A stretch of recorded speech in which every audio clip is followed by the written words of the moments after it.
আচ্ছা, তুমি প্রথমেই বলছিলে যে মাকে এই সাজে দেখতে চেয়েছো, কি বলবে আজকে সেটা এতদিন পরটা হলো? তো মাকে দেখে আমি প্রথমেই দেখে কি প্রিটি লাগছে। প্রথম যখন দেখেছি আমি মা মা মা মা করতে করতে গিয়ে মাকে দেখে I was astonished and she's looking so pretty, out of the world.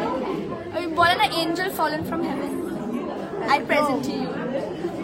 মেয়ে আমি দেখলাম তখন আশীর্বাদ ভালোবাসে প্রথম থেকে বিয়েতে যুক্ত। কি বলবে মল্লিকাদি, পরিপূর্ণ বোধহয় আজকে? আমি কোনো কিছু মুখে প্রকাশ করতে পারবো না, আমি ভীষণই ইমোশনাল হয়ে যাচ্ছি। মানে পরিবার আমার বাড়ির লোকের সাপোর্টটা না করলে হয়তো আমি দ্বিতীয়বার এই জায়গায় সাহস করে কোনোদিনই আসতে পারতাম। আমি কেঁদো, আজকে কেঁদো না, আজকে খুশির দিন। আমার সবচেয়ে ভালো লাগছে যে এই যে তোরা এত এসেছিস, এইভাবে আমাকে সাপোর্ট করছিস, তাতে আমার সবচেয়ে বেশি ভালো লাগছে।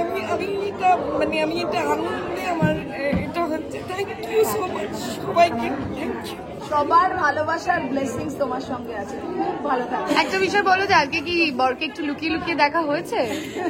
একটু হয়েছে, একটু এই গায়ে হলুদের সময় ওরা কেউ দেখতে দিচ্ছিল না, বাট মানে এদিক ওদিক যেতে গিয়ে দেখা হয়ে গেছে। আর এই কোণে সাজটা কি দেখে ফেলেছে? না, দেখিনি। এবং ট্র্যাডিশনাল সাজ দেখতে পাচ্ছি, এটাই সাজবে ঠিক করেছিলে, তাই তো? এটাই সাজবা ঠিক করেছিলাম। আবার এই ভালোবাসাটা দিতে 26 তারিখও আসতে হবে, কি সাজছি সেটাও দেখতে হবে কিন্তু।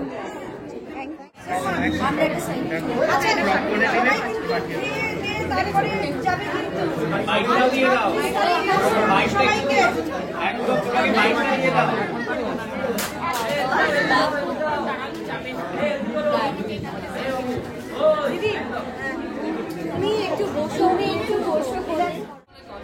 এরকম ভাবে ফর্মালি কিছু বলার নেই। I am very happy for her, seriously বলছি, মানে একদম মন থেকে বলছি।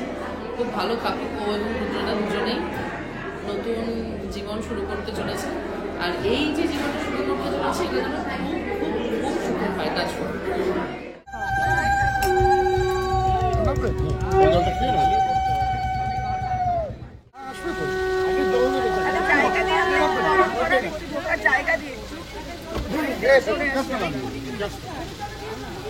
আমি একটু ওপাশে লাগছে মাকে। Very pretty, very pretty. মল্লিকাদি, কতক্ষণ লাগলো সাজগোজ সম্পূর্ণ করতে? অনেকক্ষণ, 4 ঘন্টা লেগে গেল রে। 4 ঘন্টা খুব টেনশনে, মানে ভেতরের দিকে দৌড়বো। সবাই কিন্তু মানে খেয়ে দিয়ে তারপরে যাবে কিন্তু, না হলে 26 তারিখ আর কাউকে কোনো বাইট দেবো না। হ্যাঁ, আমি দেখিনি। আর ইনফ্যাক্ট এত টেনশন হচ্ছে এখন, আমি বুঝতেই পারছি না আমি কি করবো। মানে আমার পেট গুড়গুড় করছে ভেতরে।